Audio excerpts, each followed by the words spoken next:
وَإِذَا دَعُوا إِلَى اللَّهِ وَرَسُولِهِ لِيَحْكُمَ بَيْنَهُمْ إِذَا فَرِيقٌ مِّنْهُمْ مُعْرِضُونَ۔ سورۃ نور آیت نمبر 48، اس کی ابھی میں نے عربی آپ کے سامنے پڑھی ہے۔ اور جب انہیں اللہ اور اس کے رسول کی طرف بلایا جاتا ہے تاکہ رسول ان کے درمیان فیصلہ کرے تو کچھ لوگ اعراض کرنے لگتے ہیں۔ اس سے کئی باتیں معلوم ہوتی ہیں۔ نمبر 1 کہ اللہ کے رسول کی طرف بلانا دراصل اللہ اور اس کے رسول کی طرف بلانا ہے۔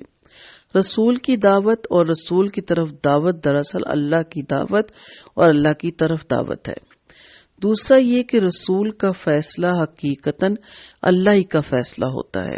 اور تیسری بات یہ کہ جو شخص رسول کی طرف جانے یا اس سے فیصلہ کروانے یا اس کا فیصلہ تسلیم کرنے سے اعراض کرے تو مومن نہیں بلکہ منافق ہے۔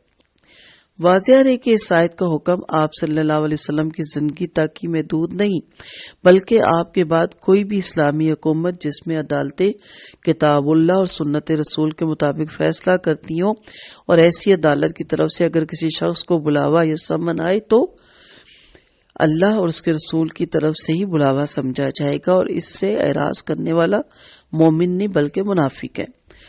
پھر ہمارے اختلافی مسائل میں بھی اللہ کی کتاب اور اس کے رسول کی سنت حکم کی حیثیت رکھتی ہے، اور کتاب و سنت ہمارے اکثر اختلافی مسائل کا حل بھی بتاتی ہے۔ اگر کوئی شخص کتاب و سنت کی طرف جانے یا اس کا فیصلہ ماننے سے اعراض کرے تو وہ بھی حقیقتاً مومن نہیں بلکہ منافق ہے۔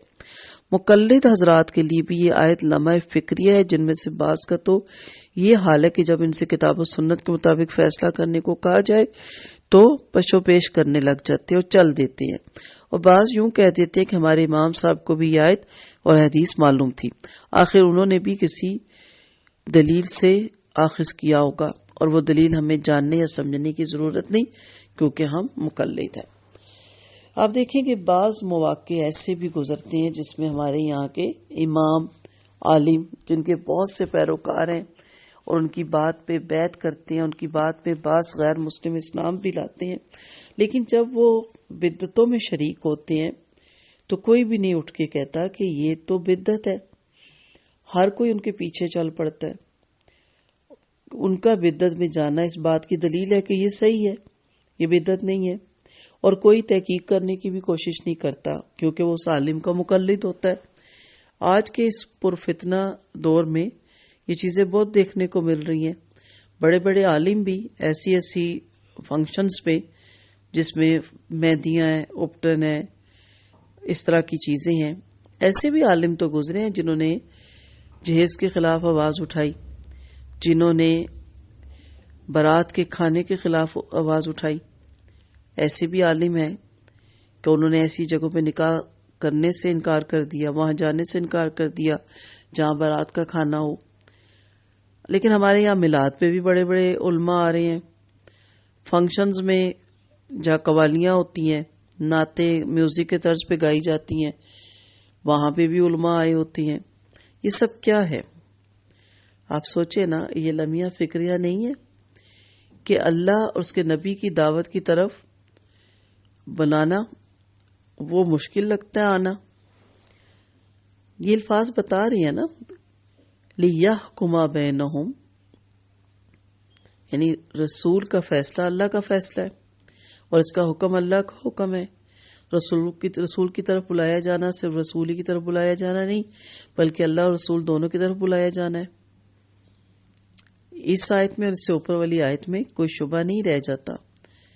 بڑی گہری بات ہے کہ اللہ اور رسول کی اطاعت کے بغیر ایمان کا دعویٰ بے معنی ہے، اور اطاعت خدا اور رسول کا کوئی مطلب اس کے سوا نہیں کہ ایک مسلمان بحیثیت فرد اور بحیثیت قوم اس قانون کے آگے جھک جائے جو اللہ اور اس کے رسول نے اس کو دیے۔ یہ طرز عمل اگر وہ اختیار نہیں کرتے تو ان کا دعویٰ ایمان کی منافقانہ دعویٰ ہے۔